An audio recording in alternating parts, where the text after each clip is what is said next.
சத்யா, அந்த அரிசி கழிஞ்சு சாப்பாட்டு வச்சு விட்டுருமா. சரிம்மா. ஐயோ, கீழே விழுந்துருச்சு. என்ன பண்றது? பேசாம மேட் எடுத்து போட்டு மூடிடலாம்.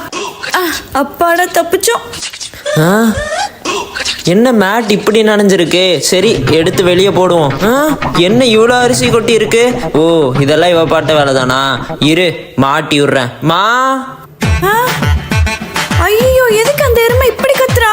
ஒருவேளை பார்த்திருப்பானோ? பேசாம பெட்ஷீட்டை மூடி தூங்கிட வேண்டியதான். எதுக்குடா இப்படி கத்துற? இங்க பாருமா, அக்கா அரிசியை கீழே கொட்டிட்டு மூடி வச்சிருக்கா. எத்தனை தடவை சொல்லி கொடுத்தாலும் திருந்தவே மாட்டாளா? எங்க அவ? ஏ எருமை, அங்க அரிசி கொட்டிட்டு வந்து இங்க நல்லவ மாதிரி நடிக்கிறியா? ஒரு வேலை சொன்னா உருப்படியா செய்ய மாட்டியா? ஒவ்வொரு தடவையும் சொல்லி கொடுத்துட்டே இருக்கணுமா? போடு. சிரிக்குவா செய்யற. அம்மா, என்ன மட்டும் நீங்க அடிக்கிறீங்க? அவனும் தான் அரிசி சாப்பிட்டான். டேய், நீ எதுக்குடா அரிசி சாப்பிட்ட? இந்தாக்கா, அம்மா கொடுக்க சொன்னாங்க. டேய் தம்பி, இங்க வா. என்ன? கொஞ்சம் வாயில போட்டுக்கோ. எதுக்கு?